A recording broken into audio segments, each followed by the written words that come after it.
ನಮಸ್ಕಾರ. ಸೋನಿ 9 ನ್ಯೂಸ್ಗೆ ಸ್ವಾಗತ. ನಾನು ಪ್ರಭಾವತಿ.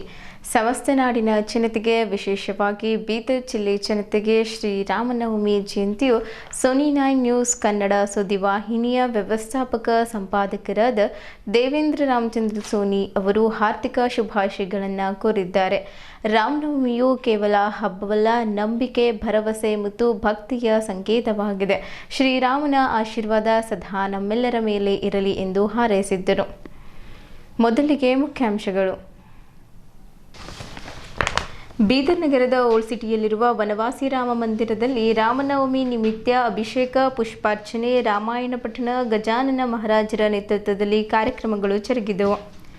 ಬೀದರ್ ನಗರದ ಕೆಬಿ ಹನುಮಾನ್ ಮಂದಿರದಲ್ಲಿ ವಿಶ್ವ ಹಿಂದೂ ಪರಿಷತ್ ವತಿಯಿಂದ ರಾಮನವಮಿ ನಿಮಿತ್ತ ತೊಟ್ಟಿಲು ಕಾರ್ಯಕ್ರಮ, ಮಹಾಪ್ರಸಾದ, ಸಾಯಂಕಾಲ ಭವ್ಯ ಶೋಭಾಯಾತ್ರೆ ವೀರಶೆಟ್ಟಿ ಕ್ಯಾಮ್ ಅವರ ನೇತೃತ್ವದಲ್ಲಿ ಜರುಗಿತು. ಬೀದರ್ ನಗರದ ಪಾಪ್ನಾಶ್ ಗೇಟ್ ಬಳಿ ಇರುವ ಶ್ರೀ ಸಮರ್ಥ ರಾಮ ಮಂದಿರದಲ್ಲಿ ರಾಮನವಮಿ ನಿಮಿತ್ತ ಪೂಜಾ ಅರ್ಚನಾ, ಮಹಾಪ್ರಸಾದ, ವಿದ್ಯುತ್ ಮತ್ತು ಹೂಗಳಿಂದ ದೇವಸ್ಥಾನಕ್ಕೆ ವಿಶೇಷ ಅಲಂಕಾರ ಮಾಡಲಾಗಿತ್ತು. ರಂಜಾನ್ ನಿಮಿತ್ತ ಈದ್ ಸ್ನೇಹಕೂಟದಲ್ಲಿ ಏಕತೆ, ಭಾರತದ ನಿಜವಾದ ಶಕ್ತಿ ಮೌಲಾನಾ ಹಾಮಿದ್ ಮೊಹಮ್ಮದ್ ಖಾನ್. ಬೀದರ್ ನಗರದ ಓಲ್ಡ್ ಸಿಟಿಯಲ್ಲಿರುವ ಸೇಡಂಕರ್ ಆಸ್ಪತ್ರೆಯಲ್ಲಿ ಉಚಿತವಾಗಿ ಸರ್ಜರಿ ಮತ್ತು ಮೆಡಿಸಿನ್ ಕ್ಯಾಂಪ್ಗಳು ಹಮ್ಮಿಕೊಳ್ಳಲಾಗಿದೆ. ಬೀದರ್ ಜನತೆ ಇದರ ಲಾಭ ಪಡೆಯಬೇಕೆಂದು ಡಾಕ್ಟರ್ ಸಂತೋಷ್ ಕುಮಾರ್ ವಿನಂತಿಸಿದ್ದರು. ಸುದ್ದಿಯ ವಿವರಗಳು. ಬೀದರ್ ನಗರದ ಓಲ್ಡ್ ಸಿಟಿಯಲ್ಲಿರುವ ವನವಾಸಿ ರಾಮ ಮಂದಿರದಲ್ಲಿ ಪ್ರತಿ ವರ್ಷದಂತೆ ಈ ವರ್ಷವೂ ಕೂಡ ರಾಮನವಮಿ ಕಾರ್ಯಕ್ರಮವನ್ನು ಹಮ್ಮಿಕೊಳ್ಳಲಾಗಿತ್ತು. ಬೆಳಗ್ಗೆ 5 ಗಂಟೆಗೆ ಅಭಿಷೇಕ, 8 ಗಂಟೆಗೆ ಹಲವು ಬಣ್ಣದ ಹೂಗಳಿಂದ ಪುಷ್ಪಾರ್ಚನೆ, 10 ರಿಂದ 12 ರಾಮಾಯಣ ಪಠಣ, 12:05 ಮಹಾಮಂಗಳಾರತಿ, ರಾತ್ರಿ 8ಕ್ಕೆ ಭಜನೆ ಸಂಗೀತ ಕಾರ್ಯಕ್ರಮವು ಗಜಾನನ್ ಮಹಾರಾಜರವರ ನೇತೃತ್ವದಲ್ಲಿ ಜರುಗಿದವು. ಭಾರತೀಯರ ಕಣಕಣದಲ್ಲಿರುವ ಆದರ್ಶ ಪುರುಷ ಭಗವಾನ್ ಶ್ರೀರಾಮಚಂದ್ರ ಜನಿಸಿದ ದಿನವಾದ ಶ್ರೀರಾಮನವಮಿ ಹಬ್ಬದ ಶುಭಾಶಯಗಳನ್ನು ಕೋರುತ್ತಾ ಸಮಸ್ತ ನಾಡಿನ ಜನತೆಗೆ ಒಳ್ಳೆಯದಾಗಲಿ, ಮಳೆ ಬೆಳೆ ಚೆನ್ನಾಗಿ ಆಗಲಿ, ರೈತರಿಗೆ ಒಳ್ಳೆಯದಾಗಲಿ ಎಂದು ಹಾರೈಸಿದ್ದರು. ಈ ಸಂದರ್ಭದಲ್ಲಿ ಪ್ರವೀಣ್ ಮಹಾರಾಜ್, ವಿಶಾಲ್ ಜೋಶಿ, ಗಿರೀಶ್ ಮೈಲೂರ್ಕರ್, ವೈಭವ್ ಜೋಶಿ, ದೀಪಕ್ ಗಾಯಕ್ವಾಡ್, ವಿಕಾಸ್ ಜೋಶಿ, ಅರ್ಜುನ್ ಸೂರ್ಯನ್, ಬಾಲಕೃಷ್ಣ, ಗಣೇಶ್ ಎಂದೆ, ಸಿದ್ದು ಗಾನಾಳೆ, ವಿಜಯ್ ಪೀರಟ್, ಭಾಸ್ಕರ್ ಜೋಳ್ಗೇಕರ್, ಅರುಣ್ ಹಳೆಂಬೂರ್, ವಲ್ಲಭ್ ಜೋಶಿ, ಗುಂಡು ಶಾಸ್ತ್ರಿ ಸೇರಿದಂತೆ ಇತರರು ಉಪಸ್ಥಿತರಿದ್ದರು.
पहले तो सभी को श्री राम जन्म उत्सव की हार्दिक शुभकामनाएं। प्रतिवर्ष की तरह इस वर्ष भी श्री अनादि वनवासी राम मंदिर में राम जन्म उत्सव का बड़े हर्ष और उल्लास के साथ मनाया गया है। सुबह प्रातःकाल ठीक 6 बजे भगवान को विविध फल के रस से अभिषेक किया गया है और विशेष विविध फूलों से अलंकार करके ठीक मध्याह्न के समय भगवान रामचंद्र जी का ठीक 12 बजे मंगल आरती करके भगवान जी का जन्म उत्सव मनाया गया है। सभी भक्तजनों से और ये विनती करता हूँ कि आकर भगवान जी के दर्शन करें। और मेरी भी मनोकामना ये है कि जो देश भर में जो युद्ध चल रहा है और सभी किसान को ठीक से फसल होए और इस साल वर्षा भी अच्छा होए और जो भी विश्व युद्ध चल रहा है वो सभी सुख शांति होए। इसलिए प्रभु सीता रामचंद्र के चरणों में ये मनोवांछित कामना पूर्ण करता हूँ।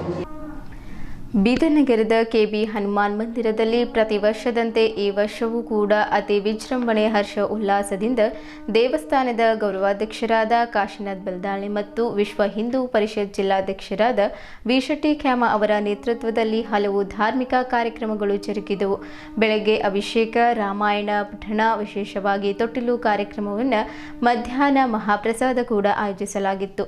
ಸಾಯಂಕಾಲ 5 ಗಂಟೆಗೆ ಬೀದರ್ ಕೆಬಿ ಹನುಮಾನ್ ಮಂದಿರದಿಂದ ಶಿವಾಜಿ ಚೌಕ್, ಡಾಕ್ಟರ್ ಬಿ.ಆರ್. ಅಂಬೇಡ್ಕರ್ ವೃತ್ತ, ಭಗತ್ ಸಿಂಗ್ ವೃತ್ತ, ಬಸವೇಶ್ವರ ಚೌಕ್ ಮೂಲಕ ಭವ್ಯ ಶೋಭಾಯಾತ್ರೆಯು ಓಲ್ಡ್ ಸಿಟಿಯಲ್ಲಿರುವ ವನವಾಸಿ ರಾಮ ಮಂದಿರದವರೆಗೆ ಭವ್ಯ ಮೆರವಣಿಗೆಯು ನಡೆಯಲಿದೆ ಎಂದು ಮಾತನಾಡುತ್ತಾ ಹೇಳಿದ್ದರು. ಈ ಸಂದರ್ಭದಲ್ಲಿ ಗಣ್ಯರು, ಮುಖಂಡರು, ಪದಾಧಿಕಾರಿಗಳು ಸೇರಿದಂತೆ ಇತರರು ಭಾಗವಹಿಸಿದ್ದರು.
कुलभूषण दशरथानंदन निद्रा करे से खुशी बाला जो जो रे जो जो जो जो रे कुलभूषण दशरथानंदन निद्रा करे बाला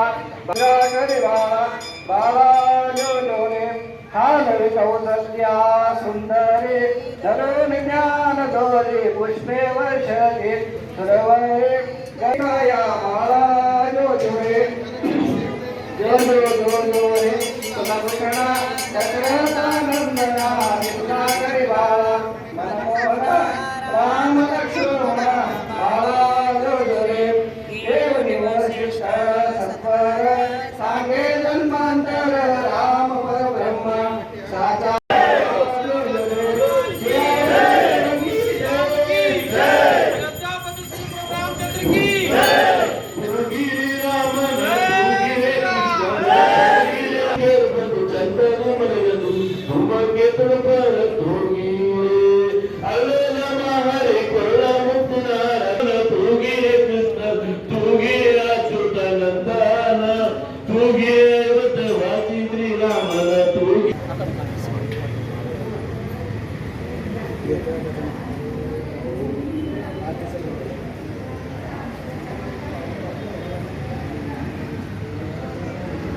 Right, sir.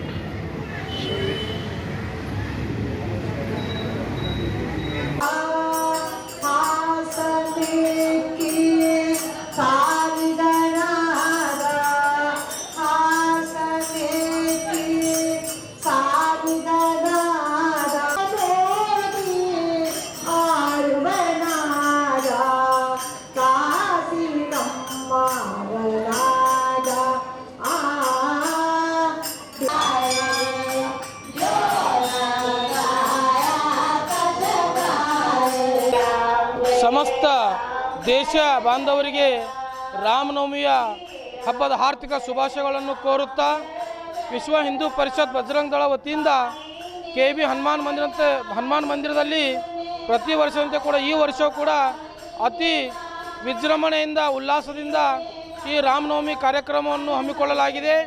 ಮುಂಜಾನೆ ರಾಮನ ಪೂಜೆಯನ್ನು ಸಲ್ಲಿಸಿ ಅದ ನಂತರ ಮಧ್ಯಾಹ್ನ ರಾಮನ ವಿಶೇಷ ತೊಟ್ಟಿಲ ಕಾರ್ಯಕ್ರಮವನ್ನು ವಿಭಿನ್ನ ನಮ್ಮ ಮಹಿಳೆಯರ ವತಿಯಿಂದ ಭಾಳ ಅಚ್ಚುಕಟ್ಟಾಗಿ ಸಾಂಪ್ರದಾಯಿಕವಾಗಿ ತೊಟ್ಟಿಲ ಕಾರ್ಯಕ್ರಮವನ್ನು ನಡೆಯಿತು. ಅದರ ನಂತರ ಈಗ ಮಧ್ಯಾಹ್ನ ನಮ್ಮ ಮಹಾಪ್ರಸಾದ ಕೂಡ ನಡೀತಾ ಇದೆ. ಹಾಗೆ 4 ಗಂಟೆಯಿಂದ ನಗರದ ಇಡೀ ನಮ್ಮ ಬೀದರ್ ನಗರದಂಥ ಭವ್ಯ ಶೋಭಾಯಾತ್ರೆ ಕೂಡ ಅದು ಜರುಗಿರುತ್ತೆ. ಆದ ಕಾರಣ ಬೀದರ್ ಜಿಲ್ಲೆಯ ಎಲ್ಲ ನಮ್ಮ ಹಿಂದೂ ಬಾಂಧವರು ಬಂದು ಯಶಸ್ವಿ ಮಾಡಿಕೊಡೋಕಂದು ವಿನಂತಿ ಮಾಡಿಕೊಡ್ತಾ ಇದ್ದೀವಿ. ಬೀದರ್ ಜಿಲ್ಲೆಯ ಎಲ್ಲ ರೈತರಿಗೂ ಹಾಗೂ ದೇಶದ ಸೈನಿಕರಿಗೂ ಎಲ್ಲರಿಗೂ ನಾಗರಿಕರಿಗೆ ಒಳ್ಳೆಯದು ಮಾಡಲಂತೇಳಿ ಆ ಭಗವಂತನ ಶ್ರೀರಾಮ ಪ್ರಭುನಲ್ಲಿ ನಾನು ಪ್ರಾರ್ಥಿಸಿ ನಾವು ಈ ಕಾರ್ಯಕ್ರಮವನ್ನು ನಿರ್ವಹಿಸ್ತಾ ಇದ್ದೇವೆ. ಎಲ್ಲರಿಗೂ ಒಳ್ಳೆಯದಾಗಲಂತೇಳಿ ಪ್ರತಿ ವರ್ಷದಂತೆ ಈ ವರ್ಷವೂ ಕೂಡ ರಾಮನ ಪೂಜೆ ತೊಟ್ಟಿಲು ಕಾರ್ಯಕ್ರಮ ಬಹಳ ವಿಜೃಂಭಣೆಯಿಂದ ನಡೀತಾ ಇದೆ. ತೊಟ್ಟಿಲು ಕಾರ್ಯಕ್ರಮಕ್ಕೆ ಎಲ್ಲ ಹೆಣ್ಣು ಮಕ್ಕಳು ನಾವು ತೊಟ್ಟಿಲು ಹಾಕಿ ರಾಮನ ಬಗ್ಗೆ ಬಹಳ ಶ್ರದ್ಧೆ ಭಕ್ತಿ ಪೂಜೆಯಿಂದ ಪೂಜೆ ಮಾಡಿ ರಾಜ ದಶರಥ ಅವರ ಹಾಗೂ ಕೈಕೇಯಿಯವರ ಮೊದಲನೇ ಮಗ ಆಗಿ ಸಮಾಜಕ್ಕೆ ಒಳ್ಳೆಯದನ್ನೇ ತಿಳಿಸಿ ಸಮಾಜದಲ್ಲಿ ಎಲ್ಲ ಧರ್ಮ ಎಲ್ಲ ಮೇಲೂ ಕೇಳು ಇಲ್ಲದೆ ರಾಮನು ತಿಳಿಸಿಕೊಟ್ಟಂಥ ನಾಡಿದು. ರಾಮನ ಪೂಜೆ ನಮ್ಮ ಹಿಂದೂ ಧರ್ಮದಲ್ಲಿ ಒಂದು ದೇವರ ಪೂಜೆ ಅಂತಲೇ ಮಾಡ್ತೇವೆ. ರಾಮ ಅಂದ್ರೆ ದೇವರೇ ನಮ್ಮ ಹೆಸರು. ಯಾಕಂದ್ರೆ ದೇವರ ರಾಮ ಬಂದು ಜಗತ್ತಿನಲ್ಲಿ ಎಲ್ಲ ಸರಿ ಸಮಾನ ತೋರಿಸ್ಕೊಟ್ಟು ಹೋಗಿನವ್ರ ಅವ್ರು ಪೂಜೆ ಮಾಡ್ಬೇಕಂತ ನಮ್ಮ ಭಾಗ್ಯ ಅದ. ಅದೇ ಥರ ನಮ್ಮ ಮನೆಯವ್ರು ಇದೇ ಪೂಜೆ ಮಾಡ್ತಾರೆ. ನಾವು ಎಲ್ಲರಿಗೂ ಇದೇ ಬೀದರ್ ಜನತೆಗೆ ಎಲ್ಲರಿಗೆ ಯಾರು ರಾಮನ ಪೂಜೆ ಮಾಡ್ತಾರೆ ಎಲ್ಲರಿಗೂ ಒಳ್ಳೇದಾಗಲಿ, ನಾವು ಭೀ ಒಳ್ಳೇದಾಗಲಿ, ಅವ್ರಿಗೂ ಒಳ್ಳೇದಾಗಲಿ, ದೇಶಕ್ಕೆ ಒಳ್ಳೇದಾಗಲಿ ಅಂತ ಬೇಡ್ಕೊತೀನಿ. ಜೈ ಶ್ರೀರಾಮ್. ಬೀದರ್ ನಗರದ ಪಾಪ್ನಾಶ್ ಗೇಟ್ ಹತ್ತಿರ ಶ್ರೀ ಸಮರ್ಥ ರಾಮ ಮಂದಿರ ಶಿವನಗರದಲ್ಲಿ ಶ್ರೀ ಸಮರ್ಥ ಸೇವಾ ಮಂಡಳಿ ಶಿವನಗರ್ ಬೀದರ್ನ ಶ್ರೀರಾಮನವಮಿ ಮಹೋತ್ಸವವು ಪ್ರತಿ ವರ್ಷದಂತೆ ಈ ವರ್ಷವೂ ಕೂಡ ಹರ್ಷೋಲ್ಲಾಸದಿಂದ ನರಸಿಂಹಲು ದೀಕ್ಷಿತ್ ಮಹಾರಾಜರ ನೇತೃತ್ವದಲ್ಲಿ ಹಲವು ಧಾರ್ಮಿಕ ಕಾರ್ಯಕ್ರಮಗಳು ಬೆಳಗ್ಗೆ 9 ಗಂಟೆಗೆ ಪೂಜಾ ಅರ್ಚನಾ, 12 ಗಂಟೆಗೆ ಶ್ರೀರಾಮ ಜನ್ಮೋತ್ಸವ, 12:30ಕ್ಕೆ ಮಹಾಪ್ರಸಾದ ಆಯೋಜಿಸಲಾಗಿತ್ತು. ಮಧ್ಯಾಹ್ನ 12ರಿಂದ ರಾತ್ರಿ 9ರವರೆಗೆ ಅಲಂಕಾರ ದರ್ಶನ ನೆರವೇರಿತು. ವಿಶೇಷವಾಗಿ ದೇವಸ್ಥಾನಕ್ಕೆ ವಿವಿಧ ರೀತಿಯ ಹೂಗಳಿಂದ ಅಲಂಕಾರ ಮತ್ತು ವಿದ್ಯುತ್ ದೀಪಗಳಿಂದ ದೇವಸ್ಥಾನವು ಜಗಮಗಿಸಿತ್ತು. ಈ ಸಂದರ್ಭದಲ್ಲಿ ಕಮಲ್ ಕಿಶೋರ್ ಅಟಲ್, ವಸಂತ್ ಪಾಟೀಲ್, ಜಾಧವ್ ಪಟೇಲ್, ದಿಗಂಬರ್ ಪೊಲ್ಲಾ, ಶೂರತಮ್ ಮಾಲಾನಿ, ವೆಂಕಟ್ ಗಾದ, ಸಂಚು ಮಹಾರಾಜರು ಸೇರಿದಂತೆ ಶಿವನಗರ್ ಅಲ್ಲದೆ ಸುತ್ತಮುತ್ತಲಿನ ಬಡಾವಣೆಯ ಜನರು ಭಾಗವಹಿಸಿ ದೇವರ ದರ್ಶನ ಪಡೆದು ಪ್ರಸಾದ ಸ್ವೀಕರಿಸಿ ಪುನೀತರಾದರು.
ಧೈರ್ಯ ವೀರ್ಯ ವಿಜಯ ಅಭಯ ಆಯು ಆರೋಗ್ಯ ಐಶ್ವರ್ಯ ಪುತ್ರ ಪೌತ್ರ ಧನ ಧಾನ್ಯ ಅಷ್ಟೈಶ್ವರ್ಯ ಪ್ರಾಪ್ತವಸ್ತು ಸರ್ವೇ ಜನ ಸುಖಿನೋ ಭವಂತು ಸರ್ವೇ ಛತ್ರಪತಿ ರಾಜಾ ರಾಮಚಂದ್ರ ಭಗವಾನ್ ಕಿ ಸಿಯಾವರ ರಾಮಚಂದ್ರ ಭಗವಾನ್ ಕಿ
जय श्री राम। रामनवमी के शुभ पावन अवसर पर हम समर्थ सेवा मंडल की ओर से आप सभी भक्त लोगों का सादर स्वागत करते हैं और रामनवमी के शुभ अवसर पर हम आप सबको शुभकामनाएं देते हैं। हर वर्ष की तरह आज यहाँ पर रामनवमी उत्सव बहुत ही धूमधाम से मनाया जा रहा है। आप सभी भक्तजनों से विनती है कि यहाँ आकर दर्शन लें और साथ में महाप्रसाद की व्यवस्था भी की गई है, उसका भी आप आनंद लें। जय श्री राम। ವಿವಿಧತೆಯಲ್ಲಿ ಏಕತೆ ಭಾರತದ ನಿಜವಾದ ಶಕ್ತಿಯಾಗಿದೆ ಎಂದು ಜಮಾಅತೆ ಇಸ್ಲಾಮಿ ಹಿಂದ್ನ ಕೇಂದ್ರ ನಾಯಕ ಮೌಲಾನಾ ಹಾಮಿದ್ ಮೊಹಮ್ಮದ್ ಖಾನ್ ಹೇಳಿದ್ದರು. ಜಮಾಅತೆ ಇಸ್ಲಾಮಿ ಹಿಂದ್ ಸದ್ಭಾವನಾ ಮಂಚ್ ಹಾಗೂ ರಬ್ದಾ ಎ ಮಿಲ್ಲತ್ ವತಿಯಿಂದ ರಂಜಾನ್ ನಿಮಿತ್ತ ಇಲ್ಲಿಯ ಪೂಜ್ಯ ಚನ್ನಬಸವ ಪಟದೇವರ ರಂಗಮಂದಿರದಲ್ಲಿ ಆಯೋಜಿಸಿದ ಈದ್ ಸ್ನೇಹಕೂಟದಲ್ಲಿ ಅಧ್ಯಕ್ಷತೆ ವಹಿಸಿ ಅವರು ಮಾತನಾಡಿದರು. ಒಗ್ಗಟ್ಟಿನಲ್ಲಿ ಬಲ ಇದೆ, ಐಕ್ಯತೆ ಇಲ್ಲದ ದೇಶ ಬಲಹೀನಯಾಗುತ್ತದೆ. ಕಾರಣ ದೇಶವನ್ನ ಸದೃಢಗೊಳಿಸಲು ನಾವೆಲ್ಲರೂ ಒಂದೇ ತಾಯಿಯ ಮಕ್ಕಳು ಎಂಬ ಭಾವನೆ ಎಲ್ಲರಲ್ಲಿಯೂ ಬರಬೇಕೆಂದು ತಿಳಿಸಿದ್ದರು. ಸಮೃದ್ಧಿ ಅಲ್ಲಾಹನ ಗುಣವಿರುವುದಾಗಿ ಕುರಾನ್ ಸಮೃದ್ಧಿಯ ಗ್ರಂಥವಾಗಿದೆ. ಪವಿತ್ರ ರಂಜಾನ್ ಸಮೃದ್ಧಿಯ ಮಾಸವಾಗಿದೆ. ಸಭ್ಯ ಹಾಗೂ ಸುಂದರವಾಗಿ ಸಂತೋಷವಿರಿಸುವುದು ಹಾಗೂ ಇಸ್ಲಾಂ ಮೌಲ್ಯಗಳನ್ನು ಅತ್ಯುತ್ತಮವಾಗಿ ಆಚರಿಸುವುದು ಈದ್ ಹಬ್ಬ ಆಗಿದೆ ಎಂದು ಹೇಳಿದ್ದರು. ದಿವ್ಯ ಸಾನ್ನಿಧ್ಯ ವಹಿಸಿದ ಬೆಂಗಳೂರಿನ ಬಸವ ಗಂಗೋತ್ರಿ ಜ್ಞಾನಪೀಠಾಧ್ಯಕ್ಷ ಜಗದ್ಗುರು ಡಾಕ್ಟರ್ ಚನ್ನಬಸವಾನಂದ ಸ್ವಾಮೀಜಿ ಮಾತನಾಡಿ, ನಮ್ಮೆಲ್ಲರ ಪ್ರಭು ಒಬ್ಬನೇ ಆಗಿದ್ದಾನೆ. ಈ ಜಗತ್ತನ್ನ ಸೃಷ್ಟಿಸಿದವರು ಹಾಗೂ ನಮ್ಮನ್ನ ನಡೆಸುತ್ತಿರುವವರು ಇವನೇ. ನಾವು ಅವನನ್ನ ಮಾತ್ರ ಆರಾಧಿಸಬೇಕೆಂದು ತಿಳಿಸಿದ್ದರು. ಮಾನವೀಯತೆ ಹಾಗೂ ಪರಧರ್ಮ ಸಹಿಷ್ಣುತೆಯನ್ನು ಎಲ್ಲರೂ ಬೆಳೆಸಿಕೊಳ್ಳಬೇಕು. ತಮ್ಮ ಧರ್ಮವನ್ನು ಆಚರಿಸುತ್ತಾ ಪರರ ಧರ್ಮವನ್ನು ಗೌರವಿಸಬೇಕು ಎಂದರು. ಪ್ರಜಾಪಿತ ಬ್ರಹ್ಮಕುಮಾರೀಶ್ವರಿಯ ವಿಶ್ವವಿದ್ಯಾಲಯದ ಪ್ರತಿಮಾ ಬೆಹೆಂಜಿ ಮಾತನಾಡಿ, ಎಲ್ಲರೂ ಹೃದಯಾಂತರಾಳದಿಂದ ಪರಸ್ಪರವನ್ನು ಪ್ರೀತಿಸಬೇಕು. ಅಂದಾಗ ಮಾತ್ರ ಸಮಾಜದಲ್ಲಿ ಸಾಮರಸ್ಯ ನೆಲೆಗೊಳ್ಳುತ್ತದೆ ಎಂದರು. ಸೆಂಟ್ ಪಾಲ್ ಮೆಥೋಡಿಸ್ಟ್ ಚರ್ಚ್ ಜಿಲ್ಲಾ ಮೇಲ್ವಿಚಾರಕರು ರೆವರೆಂಡ್ ಡಿಸೋಜಾ ಥಾಮಸ್ ಮಾತನಾಡಿ, ಪರಸ್ಪರ ಸುಖ ದುಃಖದಲ್ಲಿ ಭಾಗಿಯಾಗಬೇಕು. ನಾವು ಬದುಕುವ ಜೊತೆಗೆ ಇತರರಿಗೆ ಬದುಕಲು ಸಹಾಯ ಮಾಡಬೇಕೆಂದು ತಿಳಿಸಿದ್ದರು. ಜಮಿಯತ್ ಉಲೇಮಾ ಎ ಹಿಂದ್ ಜಿಲ್ಲಾಧ್ಯಕ್ಷ ಮೌಲಾನಾ ಅಬ್ದುಲ್ ಗನಿ ಖಾನ್ ಮಾತನಾಡಿ, ಇಸ್ಲಾಂ ಶಾಂತಿಯ ಧರ್ಮವಾಗಿದೆ. ಎಲ್ಲರೂ ಸೃಷ್ಟಿಕರ್ತನನ್ನು ಪರಿಚಯಿಸಿಕೊಂಡು ಅವನು ತೋರಿದ ದಾರಿಯಲ್ಲಿ ನಡೆಯಬೇಕೆಂದು ತಿಳಿಸಿದ್ದರು. ಜಗಜಿತ್ ಸಿಂಗ್ ಸುಲೇಧಾರ್ ಭಂತೆ ಜ್ಞಾನಸಾಗರ್ ಮೌಲ್ವಿ ಮೊಹಮ್ಮದ್ ಫರೀಹುದ್ದೀನ್ ಮಾತನಾಡಿದ್ದರು. ಈ ಸಂದರ್ಭದಲ್ಲಿ ಫಾದರ್ ಕ್ಲೇರಿ ಡಿಸೋಜಾ, ಮಹಾಪೌರ Mohammed Ghouse, doctor Syed Husamuddin Uzair, Srikanth Swamy, Shanmukhayya B Swamy, Muhammad, doctor Sanjeevkumar Athivale, Muhammad Asifuddin, doctor Vijay Ballurkar, Iqbal Ghazi, Tahid Sindhe, doctor Rajashekar Sedamkar, Mohammed Javeed, Syed Mubsir Ali Abbu, PT Shamu Pushnanke, Asma Sultan, doctor Bushra Aiman, Mohammed Johar Khashif, Syed Izan Ahmed, Aziz Khan, Abshuk Ahmed, doctor Deepanandi, doctor Abdul Khadeer, Bilkis Fatima ಮತ್ತಿತರರು ಇದ್ದರು. ಹಾಸಿಜ್ ಸೈಯದ್ ಅತೀಕುಲ್ಲಾ ಅವರು ಕುರಾನ್ ಪಠಣದೊಂದಿಗೆ ಕಾರ್ಯಕ್ರಮ ಆರಂಭವಾಯಿತು. ಕುರಾನ್ ಪಠಣವನ್ನು ಸಿರಾಜ್ ನಲ್ವಾಡ್ಕರ್ ಕನ್ನಡಕ್ಕೆ ಅನುವಾದಿಸಿದ್ದರು. ಸದ್ಭಾವನಾ ಮಂಚ್ ಸಂಚಾಲಕ ಗುರುನಾಥ್ ಗಡ್ಡೆ ಸ್ವಾಗತಿಸಿದರು. ನಿವೃತ್ತ ಪ್ರಾಚಾರ್ಯ ಮೊಹಮ್ಮದ್ ನಿಜಾಮುದ್ದೀನ್ ನಿರೂಪಿಸಿದ್ದರು. ಜಮಾಅತೆ ಇಸ್ಲಾಮಿ ಹಿಂದ್ ಸ್ಥಳೀಯ ಘಟಕದ ಅಧ್ಯಕ್ಷ ಮೊಹಮ್ಮದ್ ಆರಿಫುದ್ದೀನ್ ವಂದಿಸಿದ್ದರು. ಈಗ ಬಂತೆ ಸಂಗೀತವನ್ನು ನೀಡಿ ಸನ್ಮಾನಿಸಲಾಗ್ತಾ ಇದೆ. ಈಗ ಮೌಲಾನಾ ಹಾಮಿದ್ ಮೊಹಮ್ಮದ್ ಖಾನ್ ಸಾಹೇಬ್ ಇವರಿಗೆ ಸನ್ಮಾನ ಕಾರ್ಪೊರೇಷನ್ ಬೀದರ್ ಇವರಿಗೆ ಅವರಿಂದ ಸನ್ಮಾನ. ಶ್ರೀ ಶ್ರೀಕಾಂತ್ ಸ್ವಾಮಿ ಮೊಹಮ್ಮದ್ ಆರಿಫುದ್ದೀನ್ ಅವರಿಂದ ಸ್ನೇಹ ಕೂಟವನ್ನು ಏರ್ಪಡಿಸಲಾಗಿದೆ. ಜಮಾತೆ ಇಸ್ಲಾಮಿ ಹಿಂದ್ ಬೀದರ್, ಸದ್ಭಾವನಾ ಮಂಚ್ ಬೀದರ್ ಹಾಗೂ ರಾಬ್ತಾಯಿ ಮಿಲ್ಲತ್ ಬೀದರ್ ವತಿಯಿಂದ ಸಂಯುಕ್ತವಾಗಿ ಬೀದರ್ ನಗರದ ಎಲ್ಲ ಧರ್ಮದ ನಾಗರಿಕರಿಗಾಗಿ ಈದ್ ಸ್ನೇಹ ಕೂಟವನ್ನು ಹಮ್ಮಿಕೊಳ್ಳಲಾಗಿದೆ.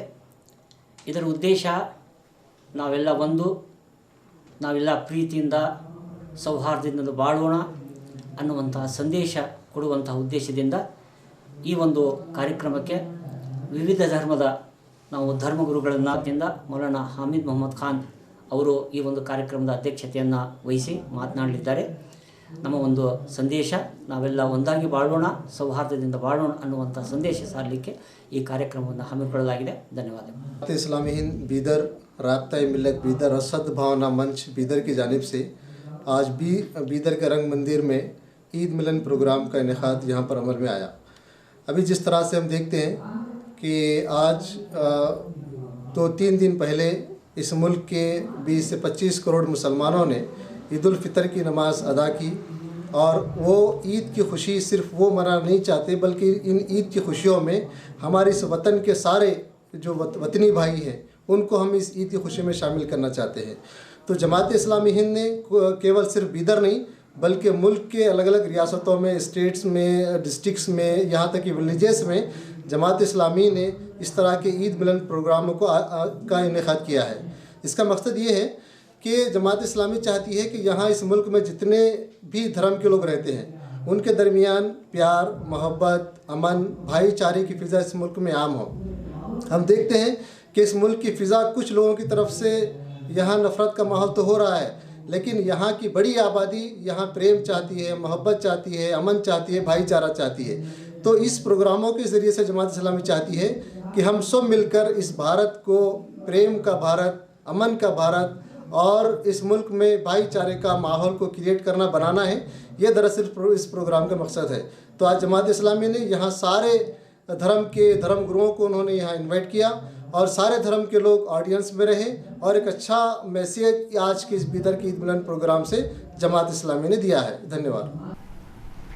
ಬೀದರ್ ನಗರದ ಓಲ್ಡ್ ಸಿಟಿಯಲ್ಲಿರುವ ಸೇಡಂಕರ್ ಆಸ್ಪತ್ರೆಯಲ್ಲಿ ಬೀದರ್ ಜಿಲ್ಲಾ ಆಯುಷ್ ವೈದ್ಯರ ಸಂಘ ಜಿಲ್ಲಾಧ್ಯಕ್ಷರಾದ ಡಾಕ್ಟರ್ ಸಂತೋಷ್ ಕುಮಾರ್ ಅವರು ಮಾತನಾಡುತ್ತಾ ಸೇಡಂಕರ್ ಆಸ್ಪತ್ರೆಯಲ್ಲಿ ಬರುವ 2 ವಾರದಲ್ಲಿ ಉಚಿತವಾಗಿ ಸರ್ಜರಿ ಮತ್ತು ಮೆಡಿಸಿನ್ ಕ್ಯಾಂಪ್ಗಳು ಹಮ್ಮಿಕೊಳ್ಳಲಾಗಿದೆ. ರವಿವಾರ ಮೊಳಕಾಲು ನೋವು ಮತ್ತು ಮೊಳಕಾಲು ಸಂಬಂಧಪಟ್ಟ ರೋಗಗಳಿಗೆ ಉಚಿತ ನೀ ರಿಪ್ಲೇಸ್ಮೆಂಟ್ ಸರ್ಜರಿ ಮಾಡಲಾಗುವುದು.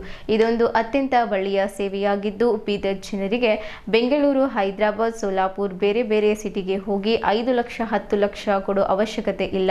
ಇಲ್ಲಿಯೇ ನಿಮಗೆ ಉಚಿತ ನೀ ರಿಪ್ಲೇಸ್ಮೆಂಟ್ ಸರ್ಜರಿ ಮಾಡಲಾಗುವುದು. ಅದಕ್ಕಾಗಿ ತಮ್ಮ ನೋಂದಣಿಯನ್ನ ಆಸ್ಪತ್ರೆಗೆ ಬಂದು ನೋಂದಾಯಿಸಿಕೊಳ್ಳಬೇಕು. ನೋಂದಣಿ ಮಾಡಿಸಿಕೊಂಡವರಿಗೆ ಮೊದಲ ಆದ್ಯತೆ ಕೊಡಲಾಗುವುದು ಎಂದು ಬೀದರ್ ಜನತೆಯು ಇದರ ಸದುಪಯೋಗವನ್ನ ಪಡೆದುಕೊಳ್ಳಬೇಕೆಂದು ಮಾತನಾಡುತ್ತಾ ಹೇಳಿದ್ದರು. ಈ ಸಂದರ್ಭದಲ್ಲಿ doctor Rajashekar Sedamkar, doctor Santosh, doctor Farooq, doctor Vijay, doctor Tanaji Sagar ಸೇರಿದಂತೆ ಇತರರು ಇದ್ದರು. ಪ್ರತಿ ಭಾನುವಾರ ಈ ಭಾನುವಾರ ಹಿಡ್ಕೊಂಡು ಇನ್ನು 3 ಭಾನುವಾರ ಪ್ರತಿ ಭಾನುವಾರ ನಮ್ಮ ಹಾಸ್ಪಿಟಲಲ್ಲಿ ಒಂದು ಉಚಿತ ಬೃಹತ್ ಮೆಡಿಕಲ್ ಕ್ಯಾಂಪನ್ನು ಏರ್ಪಡಿಸಲಾಗಿದೆ. ಇದರ ನಿಮಿತ್ತ ಆರ್ಥೋ, ಎಲ್ಬಿಂದು, ಸ್ಪೈನು, ಇಲ್ಲ ಕಿಡ್ನಿ ಸ್ಟೋನ್ಸು, ಇಲ್ಲ ಯಾವುದೇ ಗೈನಕಲಾಜಿಕಲ್ ಪ್ರಾಬ್ಲಮ್ ಆಗಲಿ, ಇಲ್ಲ ಯಾವುದೇ ಬೇರೆ ಪ್ರಾಬ್ಲಮ್ಗೂ ಇಲ್ಲಿ ಡಾಕ್ಟರ್ಸ್ ಅವೈಲೇಬಲ್ ಇರ್ತಾರೆ ಮುಂಜಾನೆ 11 ಗಂಟೆಯಿಂದ 2 ಗಂಟೆಯಿಂದ. ಇದರದ ಮುಖ್ಯ ಉದ್ದೇಶ ಏನಂತಂದರೆ ಇದು ಜಾಯಿಂಟ್ ಪೇನ್ಸ್ ಇದ್ದು ಮೊಳಕಾಲು ಮಂಡಿನೋ ಎಲ್ಲ ಇದ್ದು 55 ವರ್ಷ ಮೇಲೆ ಇದ್ದವರಿಗೆ ನಮ್ಮದೊಂದು ಉಚಿತ ಶಸ್ತ್ರಚಿಕಿತ್ಸೆ, ಈ ಮಂಡಿ ಬದಲಾವಣೆ ಅಂತ ಹೇಳಿ ಏನಂತಾರೆ ಜಾಯಿಂಟ್ ರಿಪ್ಲೇಸ್ಮೆಂಟ್ ಸರ್ಜರಿ, ಅದು ಫ್ರೀ ಮಾಡ್ತಾಯಿದ್ದೀವಿ ನಾವು ಏಪ್ರಿಲ್ 26 ತಾರೀಕಿಗೆ. ಸೊ ಅದಕ್ಕೆ ತಾವು ಪ್ರತಿ ಭಾನುವಾರ ಅವರಿಗೆಲ್ಲ ಸ್ಕ್ರೀನ್ ಮಾಡ್ತೀವಿ. ಅಂದರೆ ಯಾರಿಗೆ ಸರ್ಜರಿ ಬೇಕಂತ ಸ್ಕ್ರೀನ್ ಮಾಡಿ ಅವರಿಗೆ ಐಡೆಂಟಿಫೈ ಮಾಡಿ ಒಂದು 10 ಜನರಿಗೆ ನಾವು ಒಂದು ಉಚಿತ ಸೇವೆಯನ್ನು ಏರ್ಪಡಿಸಿದ್ದೀವಿ 26 ಏಪ್ರಿಲ್ಗೆ. ಸೊ ತಾವು ಇದಕ್ಕೆ ಬಂದು ಅದರದ್ದೊಂದು ಸದುಪಯೋಗ ಮಾಡ್ಕೋಬೇಕಂತ ಹೇಳಿ ನಾನು ಕೋರ್ಕೋತೀನಿ. ಇನ್ನೊಂದು ಮುಖ್ಯ ಉದ್ದೇಶ ಏನಂತಂದರೆ ಸಾಕಷ್ಟು ಜನ ಕಿಡ್ನಿ ಸ್ಟೋನ್ಸಿಂದ ಬಳಲ್ತಿದ್ದಾರೆ. ಸೊ ಅವರಿಗೂ ನಾವು ಒಂದು ಉಚಿತ ಶಸ್ತ್ರಚಿಕಿತ್ಸೆ ಶಿಬಿರ ಲೇಸರ್ ಮೂಲಕ. ಇದೊಂದು ಅತ್ಯಾಧುನಿಕ ಯಂತ್ರ ಉಪಕರಣ ಇದೆ, ಅದು ದೊಡ್ಡ ದೊಡ್ಡ ಊರಲ್ಲಿ ಇರುತ್ತೆ, ಅದೂ ನಾವು ಅಳವಡಿಸಿದ್ವಿ ಅದಕ್ಕೆ. ಅದು ಮೇ 10ರಂದು ನಾವು 10 ಜನರಿಗೆ ಅದನ್ನು ನಾವು ಲೇಸರ್ ಸರ್ಜರಿನೂ ಫ್ರೀ ಮಾಡ್ತಾ ಇದ್ದೀವಿ. ಅದನ್ನು ಯಾರಿಗೆ ಕಿಡ್ನಿ ಸ್ಟೋನ್ಸ್ ಇದ್ದು ಸರ್ಜರಿ ಅಡ್ವೈಸ್ ಮಾಡಿದ್ದಾರೆ ಅವ್ರು ಇಲ್ಲಿ ಸಂಡೇ ಬಂದು ಅವ್ರ ಹೆಸರು ನೋಂದಣಿ ಮಾಡಿಸಿ ಅದಕ್ಕೆ ಏನು ಪ್ರೊಸೀಜರ್ ಇದೆ ಅದು ಫಾಲೋ ಮಾಡಿಕೊಂಡು ತಾವು ಹೆಸರು ಬರೆಸಿ ಹೋಗಬೇಕು. 10 ಜನಕ್ಕೆ ಐಡೆಂಟಿಫೈ ಮಾಡ್ತೀವಿ. ಮತ್ತು ಇದು ಇನ್ನೊಂದು ವಿಶೇಷತೆ ಏನಂತಂದರೆ ಇದು ಕ್ಯಾಂಪಿಂದು ಇದರಲ್ಲಿ ಆಯುರ್ವೇದಿಕ್ಕು ಮೆಡಿಸಿನು ಆಯುರ್ವೇದಿಕ್ ಡಾಕ್ಟರ್ಸ್ನು ನಮ್ಮ ಸಂತೋಷ್ ಕುಮಾರ್ ಸಾರು ಮತ್ತು ಹೈಬತ್ತಿ ಸಾರು ಮತ್ತು ಡಾಕ್ಟರ್ ಸುಜಾತಾ ಮೇಡಮ್ ಅಂತೇಳಿ ಅವರು ತಪಾಸಣೆ ನಡೆಸ್ತಾರೆ. ಯಾರಿಗಾದರೂ ಆಯುರ್ವೇದಿಕ್ ಟ್ರೀಟ್ಮೆಂಟಲ್ಲಿ ಇಂಟ್ರೆಸ್ಟ್ ಇದ್ದರೆ ಆಯುರ್ವೇದಿಕ್ಕು ನಾವು ಇಲ್ಲಿ ಅಳವಡಿಸಿದ್ವಿ. ಇನ್ನೊಂದು ನಾನು ನಿಮಗೆಲ್ಲ ಸಿಹಿ ಸುದ್ದಿ ಹೇಳಬೇಕೇನಂತಂದರೆ ಇಲ್ಲಿ ಓಲ್ಡ್ ಸಿಟಿಯಲ್ಲಿ ಒಂದು ಅತ್ಯಾಧುನಿಕ ಯಂತ್ರೋಪಕರಣ ಉಳ್ಳುವಂಥ ಒಂದು ಸುಸಜ್ಜಿತ ಆಸ್ಪತ್ರೆ ನಾವು ಸ್ಟಾರ್ಟ್ ಮಾಡಿದ್ವಿ. ಈಗ ಫುಲ್ ಫ್ಲೆಜ್ಡ್ ಆಗಿ ನಡೀತಾ ಇದೆ. ಇದರಲ್ಲಿ 3 ಒಳ್ಳೆ ಆಧುನಿಕ ಆಪ್ರೇಷನ್ ಥಿಯೇಟರ್ಸ್ ಇದೆ. ಅದರಲ್ಲೂ ನಾವು ಜಾಯಿಂಟ್ ರಿಪ್ಲೇಸ್ಮೆಂಟು ಮಾಡ್ಬೋದು, ಸ್ಪೈನ್ ಸರ್ಜರಿ ಮಾಡ್ಬೋದು, ಇಲ್ಲಾಂದರೆ ಕಿಡ್ನಿ ಸ್ಟೋನ್ಸ್ ಲೇಸರ್ ಸರ್ಜರಿ ಮಾಡ್ಬೋದು, ಲ್ಯಾಪ್ರೋಸ್ಕೋಪಿಕ್ ಅಂತ ಏನು ಬಂದಿದೆ ಅದು ಮಾಡ್ಬೋದು, ಕ್ಯಾನ್ಸರ್ ಸರ್ಜರಿ ಅಂತಾರೆ ಅದನ್ನು ಮಾಡ್ಬೋದು. ಆಮೇಲೆ ಒಂದು ಪ್ರತ್ಯೇಕವಾಗಿ ಒಂದು ಆಪ್ರೇಷನ್ ಥಿಯೇಟರು ನಮ್ಮ ಹೆಣ್ಮಕ್ಳಿಗಾಗೇ ಮೀಸಲಾಗಿದೆ. ಸೊ ಅದನ್ನು ತಾವು ಸದುಪಯೋಗ ಮಾಡ್ಕೋಬೇಕು. ಅದ್ರ ಜೋಡಿ ಒಂದು ಎಮರ್ಜೆನ್ಸಿನೂ ಒಂದು ಸಪ್ರೇಟ್ ಒಂದು ಹೆಣ್ಮಕ್ಳಿಗಾಗೆ ಮಾಡಿದ್ವಿ. ಅದರಲ್ಲೆಲ್ಲ ಹೆಣ್ಮಕ್ಳು ಡಾಕ್ಟರ್ಸು, ಹೆಣ್ಮಕ್ಳು ಸ್ಟಾಫ್ ಎಲ್ಲ ಅದರಲ್ಲಿ ಇರ್ತದೆ. ಒಂದು ಡಿಫ್ರೆಂಟ್ ಟೈಪ್ ಆಫ್ ಸರ್ವಿಸನ್ನು ನಾವು ಇಲ್ಲಿ ಅಳವಡಿಸಿದ್ವಿ. ಅದು ತಾವು ಸದುಪಯೋಗ ಮಾಡ್ಕೋಬೇಕು. ಇಲ್ಲಿ 24 ತಾಸು ಯಾವುದೇ ಎಮರ್ಜೆನ್ಸಿ ಆಗಲಿ, ಏನೇ ಆಗಲಿ, ಹಾರ್ಟ್ ಅಟ್ಯಾಕ್ ಆಗಲಿ, ಆಕ್ಸಿಡೆಂಟ್ ಆಗಲಿ, ಕಿಡ್ನಿ ಪೇನ್ ಆಗಲಿ, ಇಲ್ಲಾಂದರೆ ನಮಗೆ ಗೈನಕಾಲಜಿಕಲ್ ಅಂದರೆ ಡೆಲಿವರಿ ಆಗಲಿ, ಸಿಸೇರಿಯನ್ ಸೆಕ್ಷನ್ ಆಗಲಿ, ಅದಕ್ಕೆ 24 ತಾಸು ಇಲ್ಲಿ ನುರಿತ ವೈದ್ಯರು ಇರ್ತಾರೆ. ಸೊ ತಾವು ಇದರದೊಂದು ಸದುಪಯೋಗ ಮಾಡ್ಕೋಬೇಕು. 2 ವಾರದಂದು ಸೇಡಂಕರ್ ಆಸ್ಪತ್ರೆಯಲ್ಲಿ ಉಚಿತವಾಗಿ ಸರ್ಜರಿ ಮತ್ತು ಮೆಡಿಸಿನ್ ಕ್ಯಾಂಪ್ಗಳು ಹಮ್ಮಿಕೊಳ್ಳಲಾಗಿದ್ದು, ಇದರಲ್ಲಿ ಬರುವ ರವಿವಾರದಂದು ಮೊಳಕಾಲ್ ನೋವು ಮತ್ತು ಮೊಳಕಾಲ್ ಸಂಬಂಧ ರೋಗಗಳಿಗೆ ನೀ ರಿಪ್ಲೇಸ್ಮೆಂಟ್ ಸರ್ಜರಿ ಮಾಡಲಾಗುವುದು. ಇದು ಒಂದು ಅತ್ಯಂತ ಒಳ್ಳೆಯ ಸೇವೆ ಆಗಿದ್ದು ಬೀದರ್ ಜನರಿಗೆ ಬೆಂಗಳೂರು, ಹೈದ್ರಾಬಾದು, ಸೋಲಾಪುರ ಬೇರೆ ಬೇರೆ ಒಂದು ದೊಡ್ಡ ದೊಡ್ಡ ಸಿಟಿಗಳು ಹೋಗೋ ಅವಶ್ಯಕತೆ ಇಲ್ಲ. ಅಲ್ಲಿ ಹೋಗಿ 5 ಲಕ್ಷ 10 ಲಕ್ಷ ದುಡ್ಡು ಹಾಕೋ ಜರುರತ್ತಿಲ್ಲ. ಇಲ್ಲಿ ಬಂದು ತಮಗೆ ಉಚಿತವಾಗಿ ಫ್ರೀ ನೀ ರಿಪ್ಲೇಸ್ಮೆಂಟ್ ಸರ್ಜರಿ ಮಾಡಲಾಗುವುದು. ಅದಕ್ಕೋಸ್ಕರ ತಮ್ಮ ಒಂದು ನೋಂದಣಿ ಈ ಮುಂಚೆನೇ ತಾವು ಕೂಡ ಬರಬೇಕು ನಮ್ಮ ಹಾಸ್ಪಿಟಲ್ನಲ್ಲಿ, ಮತ್ತು ನೋಂದಾಯಿಸಬೇಕು. ಯಾರ ರಿಜಿಸ್ಟ್ರೇಷನ್ ಇರುತ್ತೆ ಅವರಿಗೆ ಮೊದಲೇ ಆದ್ಯತೆ ಕೊಡಲಾಗುವುದು. ಅದಕ್ಕೋಸ್ಕರ ಬರುವ ರವಿವಾರದಂದು ಈ ಕ್ಯಾಂಪ್ ಇದೆ. ಎಲ್ಲರೂ ಬೀದರ್ ಜನರು ಇದರ ಕ್ಯಾಂಪಿನ ಸದುಪಯೋಗ ಪಡೆಯಬೇಕು. ಯಾಕಂದರೆ 100ರಲ್ಲಿ 80% ಪೇಷಂಟುಗಳು ಇದರಲ್ಲಿ ನೀ ಪ್ರಾಬ್ಲಮ್ನಿಂದ ಸಫರ್ ಆಗ್ತಾ ಇದ್ದಾರೆ. ಸೊ ನಾನು ಮೊನ್ನೆ ಹುಮನಾಬಾದ್ ಬಸ್ ಸ್ಟ್ಯಾಂಡಲ್ಲಿ ನೋಡಿದೆ, ಸಾಕಷ್ಟು ಏರಿಯಾ ನೋಡ್ತಾ ಇದ್ದಾರೆ. ಏಕೆಂದರೆ ವಯಸ್ಸಾದವರು ಕಾಲಿಂದ ಮೊಳಕಾಲು ನೋವಿದ್ದರೆ ಕೈಯಿಂದ ನಡೀತಾ ಇದ್ದಾರೆ. ಅವರು ಬಸ್ಸಿನಲ್ಲಿ ಹತ್ತಕ್ಕಾಗಲ್ಲ.